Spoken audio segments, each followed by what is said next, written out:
7-8 मार्च 2026 के सारे important current affairs देखते हैं।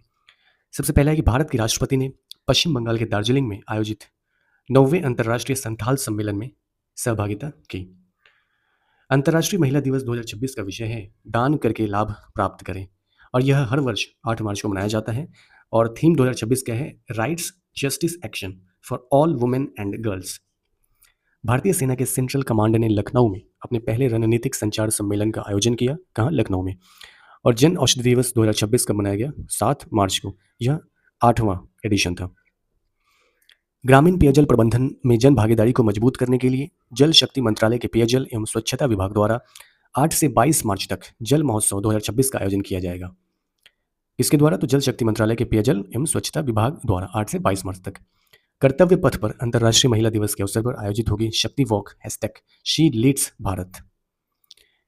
इंडियन इंस्टीट्यूट ऑफ साइंस यानी कि IISc और प्रतीक्षा ट्रस्ट ने ब्रेन को प्रोसेसर पर मून शॉट प्रोजेक्ट शुरू किया।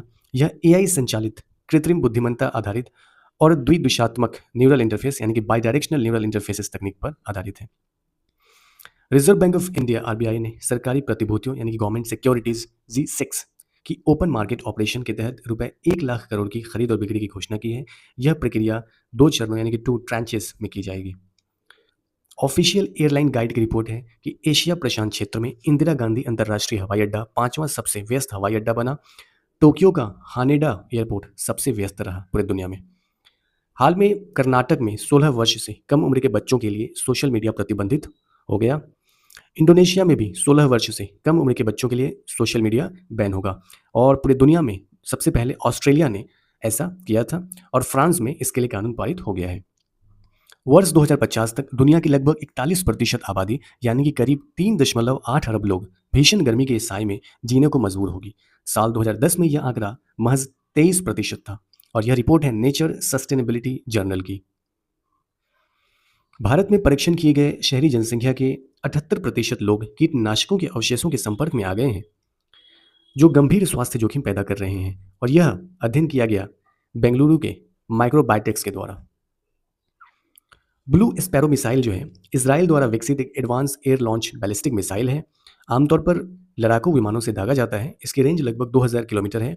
हाल में इस मिसाइल का उपयोग जो है ईरान के सुप्रीम लीडर अयतुल्ला अली खामनेई को मारने के लिए किया गया। Council on energy environment and water यानी कि सीव के एक अध्ययन के अनुसार भारत के 57% जिले जहां देश की 76% आबादी निवास करती है अब बहुत अधिक गर्मी के जोखिम का सामना कर रहे हैं।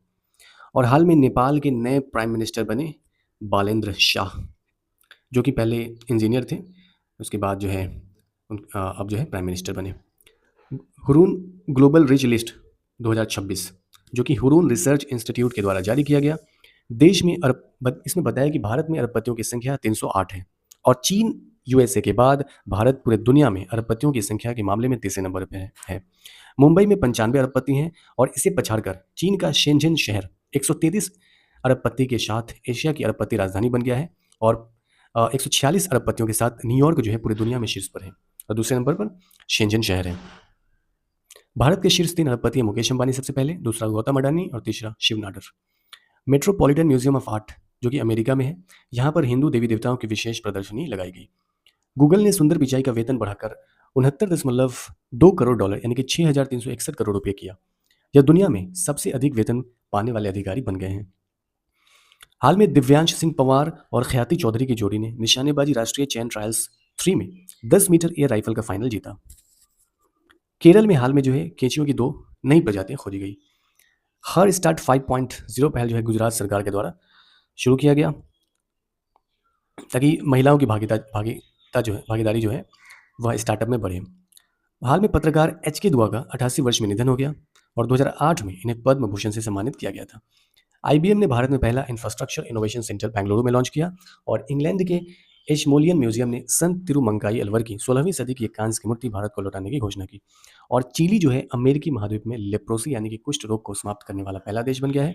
और तमिलनाडु के छात्रों ने हीलियम बैलून के जरिए मिनी सैटेलाइट विकोसैट 1 लॉन्च किया। अडानी समूह को विश्व सतत विकास इंजीनियरिंग दिवस 2026 के आधिकारिक भागीदारी के रूप में चुना गया यूनेस्को के द्वारा। और महाराष्ट्र सरकार ने किसानों की चुनौतियों को कम करने के लिए ई फसल पंजीकरण के लिए ऑफलाइन फोटो अपलोड शुरू किया है। आंध्र प्रदेश सरकार ने दूसरे या तीसरे बच्चे के माता पिता बनने वाले दंपतियों के लिए 25,000 रुपये के वित्तीय प्रोत्साहन की घोषणा की है। अमेरिका के नए गृह सुरक्षा मंत्री बने हैं मार्क वेन मोलिन। और मृत व्यक्ति द्वारा अंगदान के मामले में शीर्ष पर तमिलनाडु राज्य है। यह आंकड़ा जनवरी-फरवरी 2026 पर आधारित है। संयुक्त राष्ट्र महिला संगठन की रिपोर्ट के अनुसार वैश्विक स्तर पर पुरुषों की तुलना में महिलाओं के पास 64% कानूनी अधिकार हैं। पालघर महाराष्ट्र में ओलियम गैस के बड़े पैमाने पर रिसाव की घटना हुई। बैंक ऑफ बड़ौदा ने ग्रीन इंफ्रास्ट्रक्चर बॉन्ड के जरिए 10,000 करोड़ रुपये जुटाए हैं। और संजय सेठ ने रांची में उन्नत आधार सेवा केंद्र लॉन्च किया। एआई बेस्ड जी स्पाइडर रोबोट जो है तिरुवनंतपुरम में लॉन्च किया गया, ताकि वो हाथ से जो मैला ढोने की प्रथा है ना, उसे समाप्त किया जा सके। बारबी ड्रीम टीम में शामिल होने वाली पहली भारतीय क्रिकेटर बनी स्मृति मंधाना। और जापान ने विश्व के पहले स्टेम सेल के उपचारों को मंजूरी दी। कौन सा स्टेम सेल? तो आईपीएस स्टेम सेल। भारत का पहला रिवर फ्रंट एक्सप्रेसवे कहाँ बनाया जाएगा? तो ब्रह्मपुत्र नदी पर। और लद्दाख के पर्यटन विभाग ने holistic home stay support framework launch किया है। And last is Khelo India tribal games 2026 का आयोजन छत्तीसगढ़ में किया गया।